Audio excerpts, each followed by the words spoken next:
तक कुछ पढ़ा दिया होगा।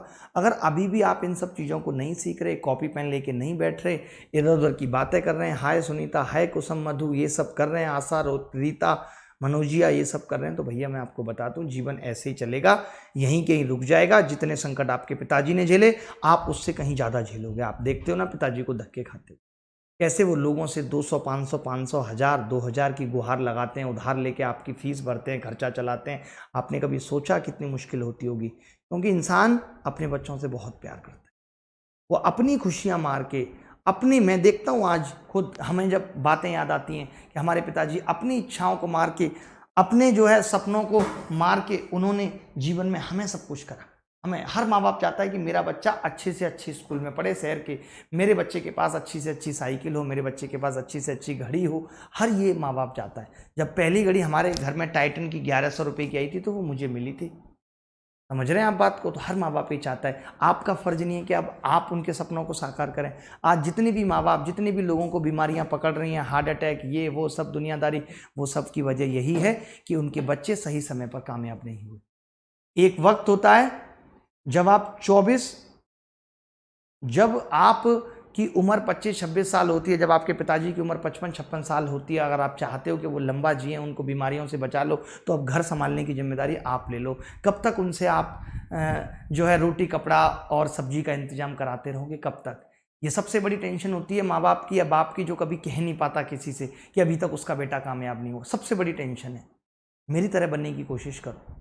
मैंने अपने पिताजी को, जिस दिन भी मुझे ये फील हुआ था कि अब मैं सब कुछ कर सकता हूँ, मैंने पिताजी को कह दिया था, पिताजी अब घर बैठो आप, अब आपकी उम्र नहीं है काम करने की, अब आपने सारी ज़िंदगी हमारे लिए काम किया, सारी ज़िंदगी आपने हमारे लिए रखी, कैसे आपने 50-50 100-100 रुपये मांग के जोड़ के और हमें यहाँ तक पहुँचाया पड़ा है। अब आपकी जिम्मेदारी सिर्फ बस इतनी है कि आप घर पे बैठ के रेस्ट करो, हमें गाइड करो, और इससे ज़्यादा कुछ नहीं करना आपको। हम सबका ये फ़र्ज है, तभी हम अपने माँ बाप को लंबे समय तक जीवित देख सकते हैं और उन्हें खुशहाल देख सकते हैं। अब फ़र्ज हमारा है कि अपने घर के जीवन स्तर को सुधारें।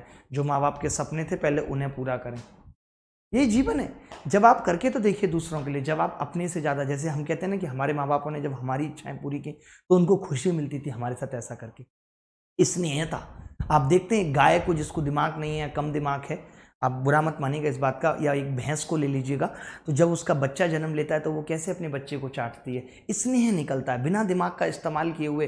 वो जानवर हैं, उनके अंदर भी सोचो स्नेह है, तो हमारे माँ बाप के अंदर कितना रहा होगा, तो वो स्नेह में ऐसा करते हैं। तो आपका भी फर्ज है कि आप भी उस स्नेह का अब कर्ज उतारें, वो वक्त अब आ गया है। तो मेरी गुजारिश है आप सबसे कि मन लगा के पढ़ें। जो चीज़ें पढ़ाई जा रही हैं, जो बातें आपको बताई जा रही हैं, वो सब कब तक ऐसा रहेगा कि आप कुछ नहीं करेंगे? बताइए मुझे आप।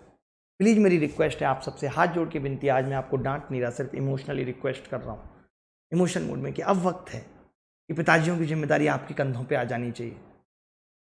घर की कलेश, सारी चीज़ों की पता है टेंशन, पता है फाइनेंशियल होती है, आदमी फाइनेंशियल कंडीशन में ही घर में कलेश होगी, परेशानियाँ होंगी, टेंशन होंगी। ऐसा नहीं है 1% और भी वजह होती हैं, बट वो कभी कभी महीने में 1 बार ऐसा हो गया, 2 बार। बट जब हाथ तंग होता है, हाथ टाइट होता है, तो घर में हर रोज ही लड़ाई रहती है। माँ जो चूल्हे पे रोटियां पका पका के, बर्तन माज के अपने हाथ जलाती रही, काटती रही, क्या आप फर्ज नहीं है कि उसको भी कुछ हम जीवन का सुख दे सकें जो पिताजी नहीं दे पाए? कम से कम पति के राज में, न सही पुत्र के राज में तो सुख भोगे माँ।